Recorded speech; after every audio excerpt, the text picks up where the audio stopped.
I'm Marissa, 28, the daughter everyone always overlooked. While my sister basked in my parents' praise, I quietly built my own fortune as a financial analyst. No fancy cars, no Instagram bragging, just results. Last night in Chandler, Arizona, I walked into our family dinner in my everyday jeans and a plain top, letting them all believe I was still the simple one. But then, right at this table, my mom snatched my sister's brand new car keys and threw them straight at me. "Idiot, watch and learn," she said as everyone smirked. The keys hit the floor, and so did every ounce of patience I had left. My sister bragged about her leased luxury SUV, and everyone nodded like she was some kind of self-made genius. Meanwhile, my success had been invisible for years, and they loved keeping it that way. I stayed quiet, picked up the keys, and calmly smiled. But inside I was done. Done being small. Done letting them laugh at me. Then right as the table went silent, there was a knock at the door. "Oh, that's for me," I said, standing up. And when they saw who was waiting outside, their faces went pale. Before I tell you what happened next, and trust me, it changed everything, drop a comment telling me where you're watching from, and hit that follow, if you've ever had to prove everyone wrong in your own family. Growing up in Chandler, Arizona meant navigating a middle-class life where every dollar counted. Our family squeezed into a 3-bedroom house in a quiet suburb, with Dad Marcus working long hours as a sales manager at a local dealership, and Mom Dawn handling part-time receptionist duties, plus weekend shifts to make ends meet. Money talks were tense, but they always found ways to support us kids.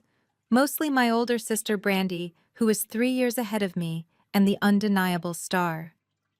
From elementary school on, Brandy brought home straight A's and sports trophies that Mom and Dad displayed prominently in the living room. I remember parent-teacher conferences where they'd glow over her teacher's praises, calling her a natural leader with endless potential. When it came to my turn, the feedback was lukewarm. "Marissa's doing okay, but she could push harder." Even when I earned an A on a tough math project, Mom would nod briefly before steering the conversation back to Brandy's latest volleyball win. Sharing a room with Brandy's outgrown gear only amplified the comparisons. Her old jerseys and medals cluttered my space, reminders that I was always second. I'd try to shine by helping around the house or acing tests, but it never sparked the same excitement. Once, after Brandy scored the winning goal in a game, Dad threw her a backyard celebration with neighbors. My piano recital the next week got a quick "good job" over dinner, overshadowed by retelling her triumph. High school brought more of the same. Brandy landed a full-ride scholarship to Arizona State University, announced at family dinner like a royal decree. "Our daughter's going places, tuition covered," Mom exclaimed, hugging her tightly. I smiled, happy for her, but the familiar ache hit when my partial scholarships to community college drew only a practical response. "That'll offset some loans, I suppose." They drove hours to her campus events, cheering from the stands, while my part-time gigs as a cashier went unnoticed. During those years, I discovered my knack for handling money. While classmates spent allowances on mall trips, I budgeted every cent from my weekend job at a coffee shop. By junior year, I'd saved enough to open a small savings account, researching basic investments online. I kept it quiet, knowing sharing would invite awkward laughs or pivots to Brandy's ambitions. When I paid off a minor expense early, Dad chuckled, "Nice, but Brandy's dealing with bigger loans for her degree." So I stopped mentioning it. Instead, I funneled earnings into low-risk stocks and CDs, watching my modest fund grow. By graduation, while peers faced debt, I had an emergency stash and plans for more. Living simply allowed me to build without fanfare, a quiet rebellion against the spotlight always on Brandy. Nolan, Mom's younger brother, who visited occasionally, noticed my focus, but promised to keep my progress under wraps when I confided in him during a family BBQ. Those early lessons in Chandler shaped everything, teaching me that real success didn't need applause. But as the favoritism piled on, so did my resolve to prove myself on my own terms, away from their judging eyes. In college, I majored in financial analysis at a local university near Chandler, balancing classes with 2 jobs to minimize loans. I stocked shelves at a grocery store weekdays and served at a diner weekends, determined to graduate debt-free. My efforts paid off when I made the dean's list for 3 straight semesters, but sharing the news at home led nowhere. Mom would say, "That's great, honey," then immediately ask if I'd heard about Brandy's prestigious internship at a marketing firm. Brandy, meanwhile, thrived in her business program at Arizona State, joining clubs and landing leadership roles that our parents raved about to relatives. They'd drive out to her events, posting photos on social media of her achievements. I rarely saw them buried in work and studies, but when I did, conversations circled back to her latest networking success or campus award. What kept me going was my growing expertise in personal finance. I tracked every expense in a spreadsheet, allocating 70% of my income to savings and early investments. While friends splurged on road trips or gadgets, I researched stock market trends during breaks. My first real move came senior year. I used accumulated funds for a down payment on a small condo in an up-and-coming neighborhood just outside Chandler, where development was booming due to tech growth. The property was a fixer-upper, with potential 2 bedrooms, updated kitchen, and proximity to new highways. I rented it out immediately, covering the mortgage plus extra for reinvestment. At 24, fresh out of school, I secured my entry-level analyst position at a mid-sized firm in Phoenix, commuting from my basic apartment. Each paycheck fueled more opportunities. Another rental unit 6 months later, then a duplex by 25. Brandy bounced between sales jobs after graduation, always chasing higher commissions but struggling with consistency. She'd post glamorous shots of upscale dinners or her leased sports car on Instagram, captioning them with hashtags about hustling. I suspected Mom and Dad occasionally covered her shortfalls, like when her rent spiked in a trendy complex downtown. They'd speak of her with pride at family calls, even as her career path zigzagged. By 27, my portfolio had expanded to 7 properties total: 4 condos, 2 duplexes, and a 5-bedroom house in a rising suburb near Chandler. That house was a steal from a motivated seller relocating for work. Spacious layout with a pool, it appreciated quickly in Arizona's hot market. Yet I stayed in my 1-bedroom rental close to the office, keeping costs low to maximize growth. Convenience mattered, and the strategy worked. My net worth approached $1 million through careful compounding. Only Uncle Nolan knew the full picture, having assisted with closing documents on my latest acquisition. He'd visit from his teaching job in Tucson, impressed by my discipline during our quiet chats over coffee. "You're playing the long game," he'd say, vowing discretion. Sharing with the rest of the family only bred discomfort. Past attempts, like mentioning a cleared loan, drew chuckles about Brandy's bigger ambitions. So privacy became my shield, letting me build undisturbed amid the ongoing praise for her flashy life. Those college and early career years solidified my approach: quiet accumulation over visible splurges. While Brandy's posts garnered likes, my investments generated real returns, setting the stage for independence far from the family's skewed lens. One Tuesday evening, my phone buzzed while I reviewed client reports at my desk. Brandy's name appeared on the screen, and I paused before answering, anticipating her usual self-centered chat. Our talks followed a pattern: she'd dominate with her updates, toss a superficial question my way, then circle back to herself. "Marissa, guess what your amazing big sister just accomplished?" she burst out without hello. I leaned back in my chair. "What's up, Brandy?" Her excitement poured through. "I just picked up the most incredible luxury SUV, leather seats, panoramic sunroof, the works. Overlooks the valley perfectly from my balcony. You wouldn't believe how it handles these Phoenix roads." "Congrats, that sounds impressive," I replied, meaning it but sensing the incoming jab. "It is impressive. Negotiated the lease down $200 a month. That's your finance influence rubbing off, right?" She laughed lightly. "Good negotiating," I said, calculating the savings in my head. "Adds up over time." "Exactly. So hey, I'm throwing a family dinner at Mom and Dad's this Saturday to show it off. Casual, just us, Uncle Nolan, cousin Felicia, and my boyfriend Owen. Come see what real upgrading looks like. Maybe it'll inspire you to ditch that tiny apartment downtown." The dig landed as expected. She'd never visited my place but always labeled it small and basic. "I'll check my schedule," I responded neutrally. No checking you're coming. Mom's making her famous tacos and everyone wants to catch up. Bring a gift for the new ride, something nice, not thrift store stuff. We hung up, and I stared at my investment dashboard net, worth ticking steadily upward. Only Nolan understood the full scope. The family saw what I allowed. The next morning, I shopped for Brandy's gift, opting for a premium kitchen gadget set since she'd mentioned ditching takeout for home cooking during our last call. Practical and thoughtful, it showed I'd listened without overdoing it. Wrapping it at home, my phone rang again, Nolan this time. "How's my favorite niece?" he asked after greetings. "Heading to that dinner Saturday," I confirmed, mentioning the SUV reveal. "Good, haven't seen you in a bit. Update me on that recent property, the one with the pool view." I smiled. He'd helped with the escrow forms. "Tenants are solid 2-year lease locked in. They've even added solar panels with my approval. Values in that area jumped 12% since closing." He whistled. "Smart move as always. Your folks still in the dark about the whole empire." I sighed. "Yes, and I'd like it to stay that way." "Your call," he assured. "Though one day, they might appreciate it."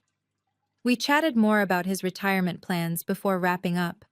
Deciding on attire took longer than usual. I settled on fitted jeans, a neutral sweater, and simple earrings, understated pieces that blended in. No need for flash. My worth wasn't in appearances. Saturday arrived clear and warm, typical Arizona fall. I loaded the gift into my reliable Honda and drove the 20 minutes to Mom and Dad's house in Chandler's familiar streets.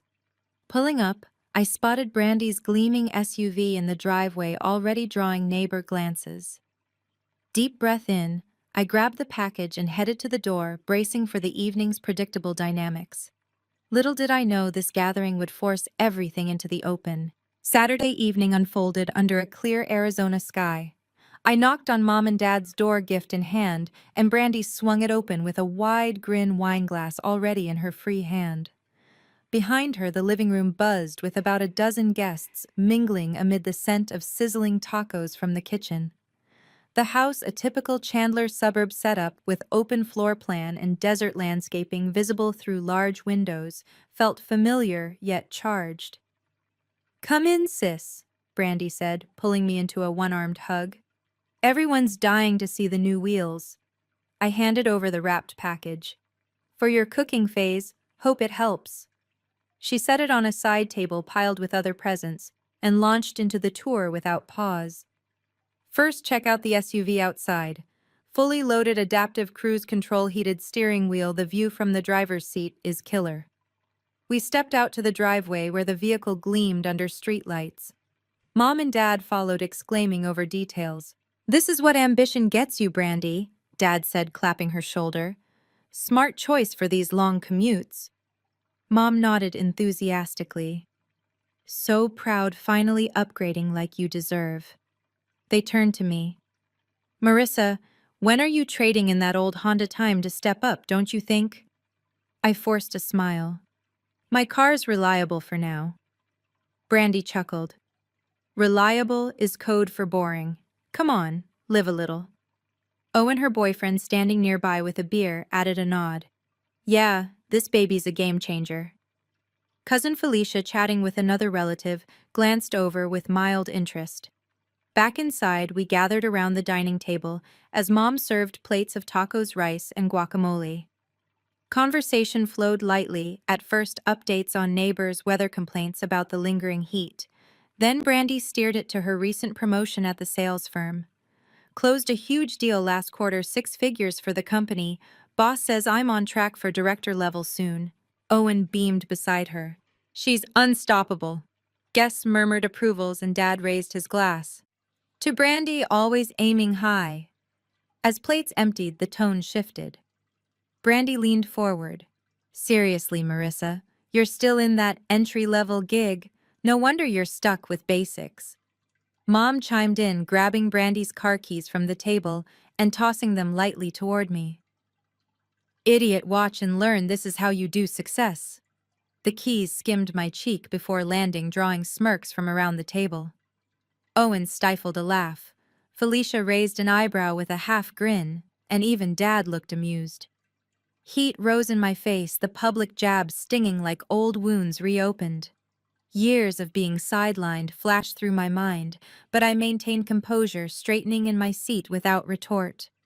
They continued, Brandy describing her SUV's features again, guests oohing over the tech. I sipped water, enduring the subtle digs about my simple choices. The humiliation built familiar, yet sharper in front of an audience. Just as Mom added, some people just play it too safe. A firm knock echoed from the front door. Heads turned in surprise. "Who's that?" Brandy asked, puzzled. I set down my glass calmly. "That's for me." I opened the door to find a representative from the luxury dealership standing there, keys to a sleek Tesla in hand. "Ms. Marissa, your new Model S is ready for delivery," he announced, gesturing to the electric vehicle parked curbside, its metallic finish catching the evening light. The family froze mid-conversation, eyes widening, as he handed over paperwork confirming the purchase along with a portfolio summary highlighting my net worth at just over $1 million from property holdings and investments. Brandy's mouth dropped open, her wine glass nearly slipping. "What is this?" she stammered, face paling. Mom blinked rapidly, clutching the table edge. "Marissa owns a Tesla and $1 million? Dad leaned forward, confused. "How? Why hide something like this from us?" Owen set down his beer, eyebrows raised in genuine surprise. "Wait, you're loaded." Felicia and other guests exchanged whispers, the room thick with shock. The representative nodded politely. "All verified, congrats on the acquisition. Sign here to complete." I signed calmly as murmurs grew, then thanked him before he left. Closing the door, I turned back to the table, the documents still in my grasp. Brandy snatched them up first. "This can't be real. 7 properties, a 5-bedroom with a pool. You've been playing poor while we're here celebrating my SUV." Mom's voice trembled. "Your own family." "Marissa, why the secrecy?" Dad added. "We thought you were just getting by." I sat down, meeting their gazes steadily. "I never said I was struggling. That was your assumption." Owen interjected curiously. "So ballpark, how'd you pull this off?" Brandy cut him off, voice rising. "By lying to us, that's how. Sitting here letting us think you're some underachiever." The argument erupted publicly, plates forgotten as tensions boiled over. "You've been judging me for years," I countered, voice firm, acting like my choices were failures because they weren't flashy. Brandy slammed the papers down. "Flashy? This is deceit, building an empire while I work my butt off for real progress." I shook my head. I lived modestly to invest wisely. 70% of every paycheck went to growth, not leases or dinners out. Uncle Nolan cleared his throat from across the table. "She's right, smart planning pays off." But Brandy ignored him. "You could have shared tips, helped us. Instead, you let Mom throw keys at you like some joke." I leaned in. "That throw says everything about the favoritism here. Remember high school, my partial scholarships dismissed while yours got parades? Dean's list ignored for your internships. It's always been the Brandy show." Mom gasped. "We never favored anyone." Dad shifted uncomfortably. "It wasn't intentional." Felicia averted her eyes, fiddling with her napkin, while Owen watched wide-eyed, the air heavy with unease. Guests murmured awkwardly, some pushing food around plates, others checking phones to escape the intensity. Brandy's face reddened. "So now you're the victim, with $1 million hidden away." I met her stare. "Not hidden private. There's a difference. I built this without needing your approval because I knew it'd just become another comparison." Nolan nodded subtly. "She's earned it fair and square." The back and forth escalated, voices overlapping as old grievances surfaced. Mom tried intervening. "Let's calm down. This is family." But the damage hung thick, the once casual dinner now a battlefield of exposed truths and raw emotions. We relocated to the living room as the remaining guests departed quietly. Mom collapsed onto the armchair, eyes glistening with unshed tears. "How could you exclude us from your life like this, Marissa? We're supposed to share joys and struggles. Dad stood by the fireplace, rubbing his neck. We didn't realize it affected you so deeply it wasn't deliberate on our part. Brandy paced the rug, hands gesturing wildly. You humiliated us in front of everyone, acting broke while hoarding a fortune. Do you enjoy making me look bad? Owen, perched on the ottoman, piped up directly. Seriously, what's the actual number on that net worth? Must be way over $1 million with that setup. Felicia had already left, but her earlier discomfort echoed in the empty seats. My pent-up irritation surged forward, voice steady, but laced with years of resentment. Exclude you. You've sidelined me since childhood, turning every conversation into your spotlight.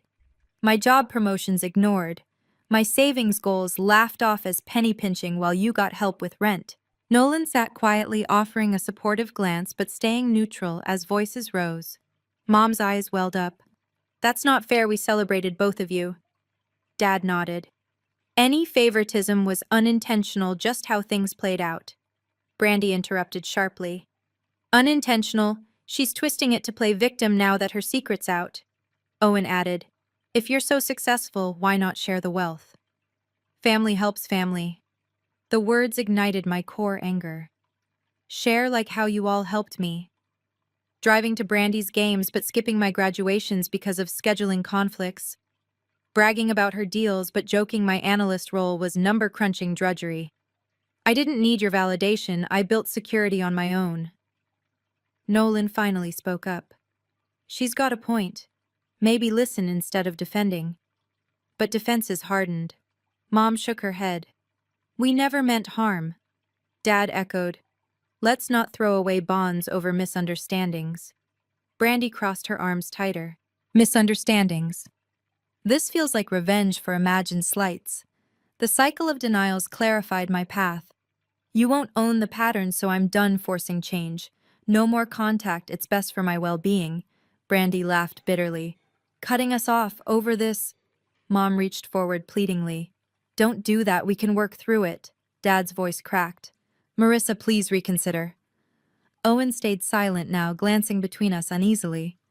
Nolan met my eyes with quiet understanding but didn't push further. I gathered my things, the decision settling like a long overdue release. I've thought plenty. Goodbye.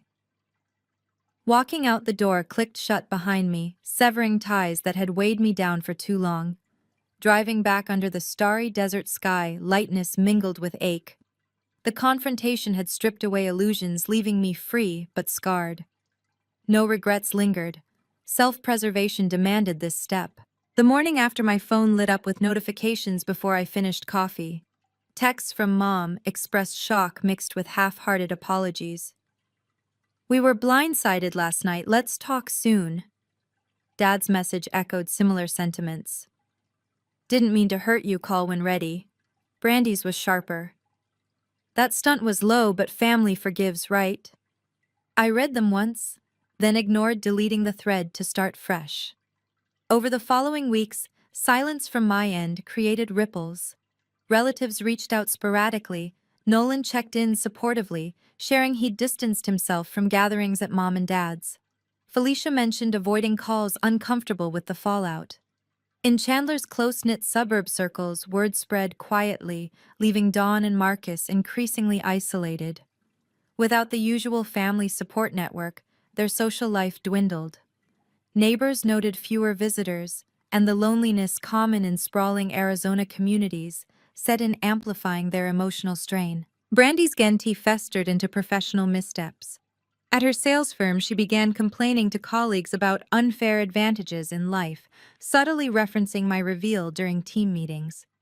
When a coworker landed a big client, she accused favoritism, openly sparking arguments that escalated to HR. Within 2 months, she was let go for creating a toxic work environment, common in competitive American offices, where interpersonal drama affects performance reviews. Job hunting proved tough. Her resume showed instability, and without family backing, she struggled with bills, eventually downsizing her apartment. Owen, witnessing the family's raw dynamics that night, pulled away gradually. He texted Brandy a week later. The vibe at dinner showed issues I can't ignore need space. Their 8-month relationship ended formally over coffee, him citing the intense negativity as a deal breaker. In Phoenix's dating scene, he moved on quickly while Brandy posted vague social media updates about learning from betrayals, her follower count dipping as authenticity questions arose. Meanwhile, I channeled energy into expansion.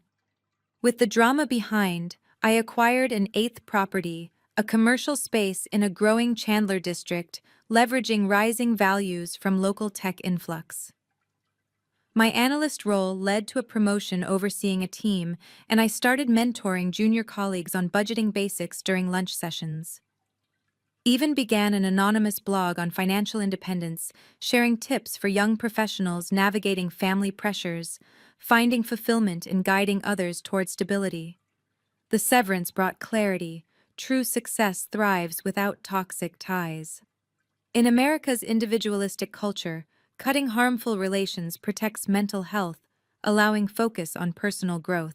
I learned self-reliance in finance mirrors emotional boundaries, both compound over time yielding freedom no validation can match. While scars remain, the value of self-protection outweighs lingering pain, a lesson for anyone trapped in unbalanced dynamics.